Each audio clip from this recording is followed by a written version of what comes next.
Nothing. It's boring. I'm not interested. I want to daven. Don't want to learn. Don't want to do your things. So you're trying to give every rope in the world, and you just feel powerless. It's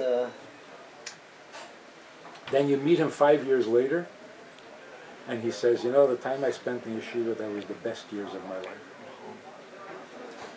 And you thought he was a failure. You were a failure.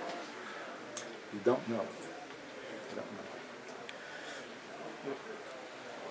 know. What is your approach on kiruv? I know that Chabad there generally doesn't use that word kiruv. I'm wondering why that is exactly. I'll tell you what. I had a student, a woman from England. Her father was an Anglican priest, and her mother was a Jewish woman from Egypt. She wrote a book. You should read it. Playing with Fire. So the story is like this.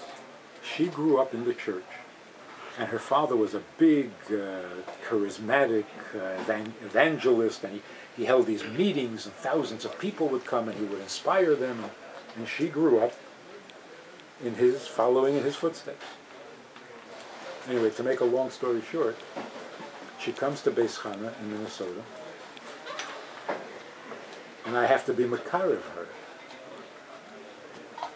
Part of her story is that all her life, growing up as a Christian in the church, she always felt uncomfortable and had this strange, inexplicable desire to be like her cousins. She knew that her mother had Jewish relatives.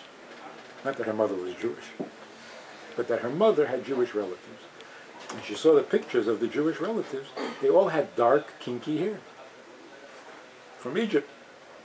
She prayed that her hair, she's blonde, she prayed that her hair should become black and kinky, because she wants to be a Jew. That's all she knew. So for me, that's as a child. She got a little bit older. She was tortured. Where do I belong? What should I do? This Yashka business doesn't fit. It's a Kichtmanischen cup. And she tried, and said, it's a gate nicht. One time, she went into the garden. She lit the 100 candles you're supposed to light. And she laid down, Pishat Yadayim V'Raglayim, in front of the altar. And she prayed and cried on the stones for 6 hours, begging the Eibush to show me the emes, tell me what to do. Now I'm going to teach her how to daven. I'm the karev and she's the rachid. I'm mekarev her.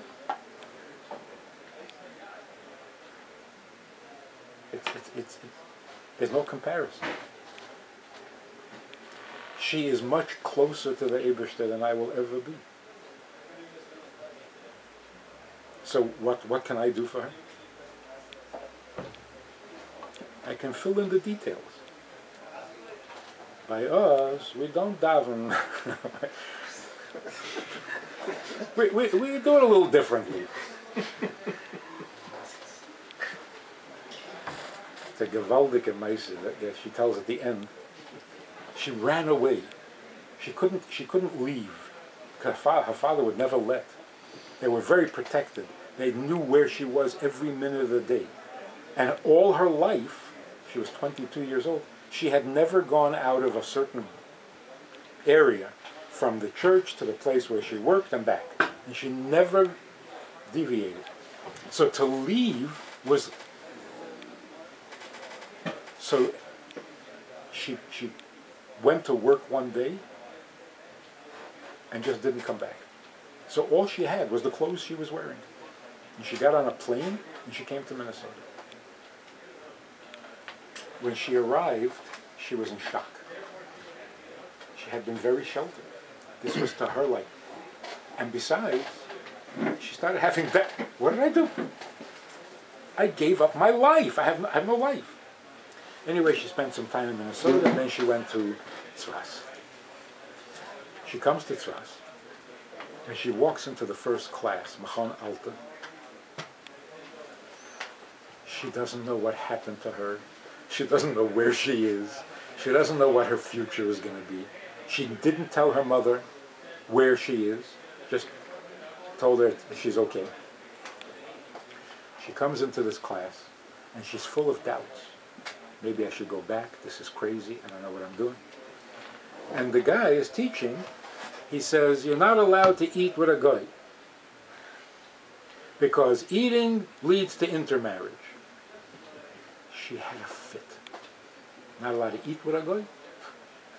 Her whole life is with goyim. Her family is goyim. Not allowed to eat. Because if you eat with them, you marry them?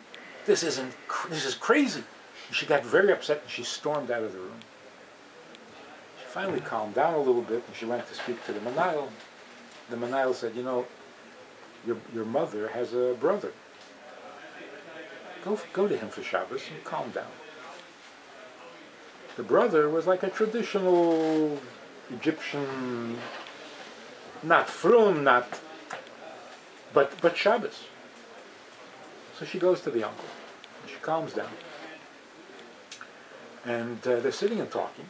And she says, tell me, how did Mom end up marrying a priest? The family was such a traditional family. How did Mom end up marrying a priest? He says, well, you know how it was. It was during the war years, and there were many soldiers from America didn't have where to eat. Yes. So, you know, we had pity on them, and we invited them in, and one of them was the chaplain. He was a very nice guy, so she said, oh my God, it's true. So she calmed down, she went back, and she became Eishes Chayil. It's an amazing story. It's a book you should recommend. So Kiruv implies something that needs to be brought close, but everyone has that nitzuk inside of them. It doesn't. Interesting to see what they do. Somebody quoted the Rebbe once. He asked the Rebbe, what is a Rebbe? And the Rebbe said, according to this guy, the Rebbe said, the job of a Rebbe is to introduce a Jew to his God and then get out of the way. Get out of the way. Not mold him and shape him and make a Jew out of him. Introduce him to his God and get out of the way.